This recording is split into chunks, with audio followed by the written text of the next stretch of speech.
Hey, happy Wednesday, everybody. Hope you're doing well. Got my cup of coffee, and as I've said before, you can tell how the day/week is going by the size of the cup. There you go. Got a big one, though I'm about 2/3 of the way finished. Trying old favorite, a brew that's called Double Trouble. We get it out of Portrait Coffee in Atlanta, so got some. It doesn't come out, it's not available all year, so it was available. Got a big bag.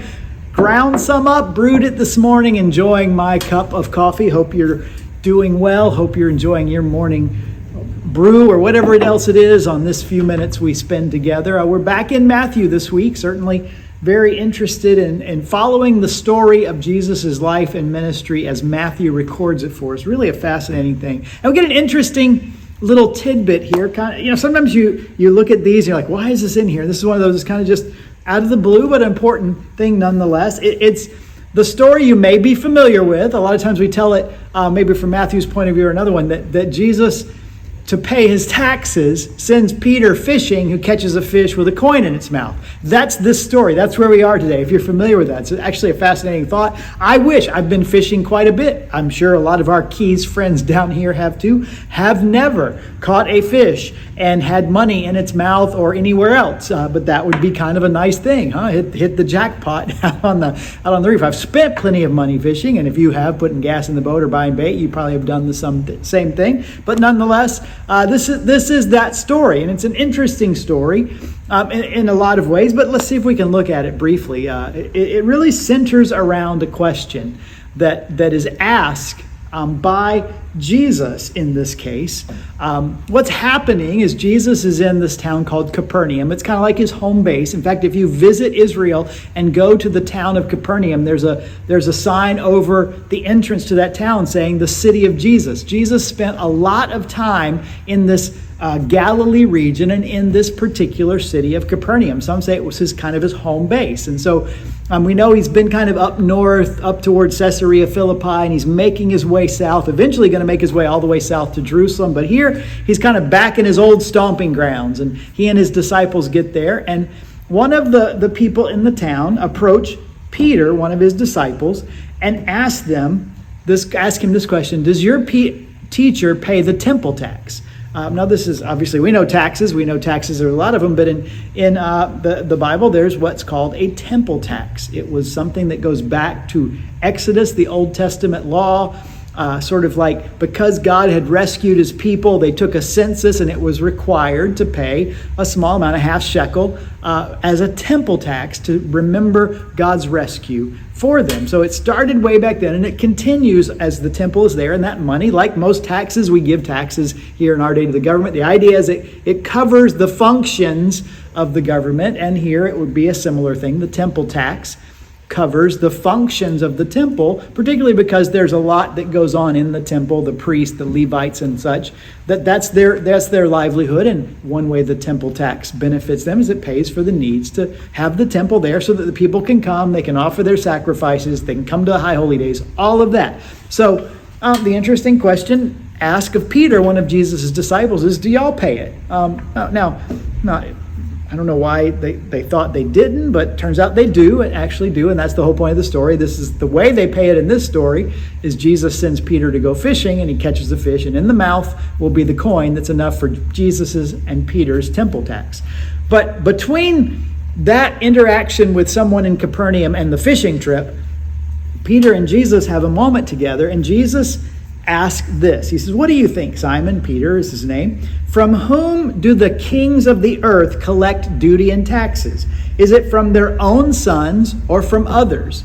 And Peter answers, from others. And Jesus says, then the sons are exempt. Now that sets up the next part of the story, because after Jesus says the sons are exempt, he says, but that we may not offend them, that's when he tells them to go to the lake and fish and open the mouth of the fish he catches. But it's an interesting little interaction, just kind of an aside, that Peter comes, and with this idea of what do we do about the temple tax, Jesus says, when you think about taxes, who pays it? Now, we're in our country, taxes are a little different. In kingdoms, in the ancient Near East particularly, and even in the Roman Empire at this point, the kings, the emperors collect taxes from the people, largely to support at times their lavish lifestyle, in addition to some other services. We know that that's probably what happens. When you're the king, when you're the emperor, you have a lot of power and discretion, and you use that power largely, as many people would expect, to benefit themselves. But the question Jesus asks is,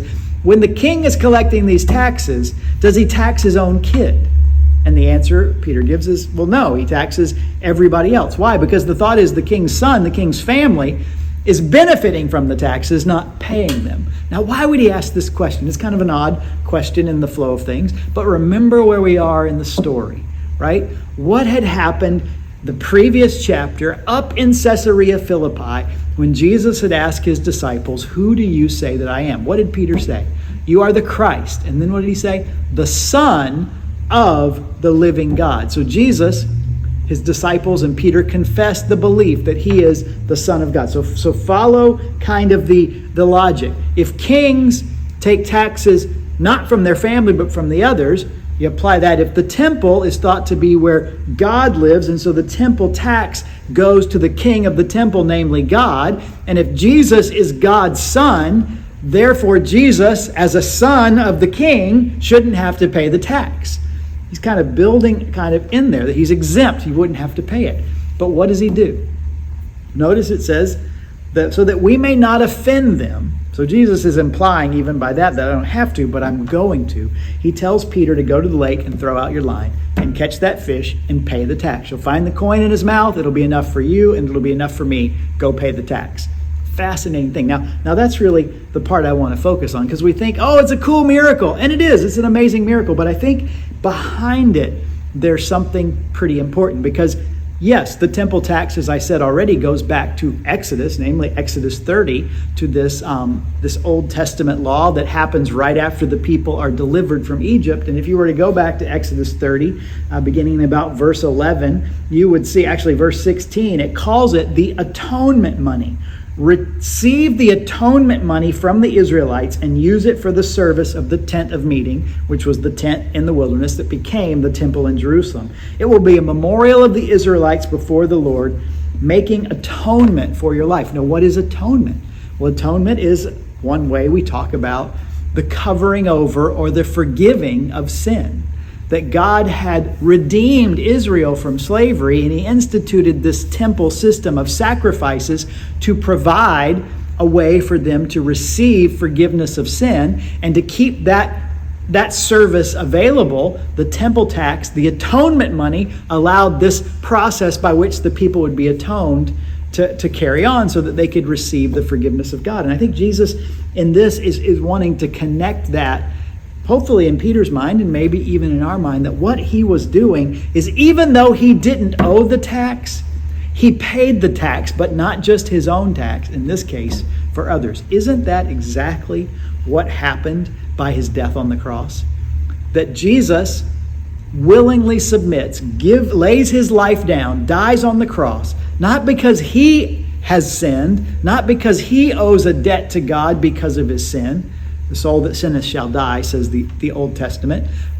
But because as an innocent, spotless Lamb of God who takes away the sin of the world, he lays down his life to pay the price for anyone who would have faith in him. Somebody like Peter, who made that great confession. And even in this little interaction over a half shekel penny tax, Jesus is constantly getting out this idea of what he has come to do. Hey, Peter, you called me the Son of God, but I want to see in this regular thing that we do as good Jewish people, paying our temple tax, that even this can become a lesson that Jesus has come to pay the price. He, as I remember from years ago, I don't know if it was a song or a sermon or somewhere, he paid a debt he did not owe, because I owed a debt I could not pay. My sin separated me from God, and there's no amount of good works, no amount of behaving, or no even religious activity or ritual that I can do that will ever make up for my infinite offense against God. But Jesus steps in and he pays the price. He pays the atonement tax, the atonement money by his own blood, so that through faith in him, my debt of sin is forgiven, and I receive that atonement, that forgiveness, that reconciliation, that redemption back to God, who created me in his image and who desires to spend eternity with me. In just this little interaction that we usually like, hey, that's cool, let's go catch a fish and see if we can find any money. No. It's a picture of the gospel, the good news of the gospel of Jesus Christ, who he was and what he came to do. As always, I say this, that's what we exist for as a church, to spread the good news of the gospel of Jesus Christ, to help people everywhere know, and especially here in our little town of Key Largo, God loves you and he sent his son to die. And by faith in him and what he did on the cross, you can receive forgiveness and life in him. We'd love to help you learn more about what it means to be a follower of Jesus. We'd love to help you learn more about how you can place your faith and receive this gift of atonement, forgiveness, and salvation that he offers.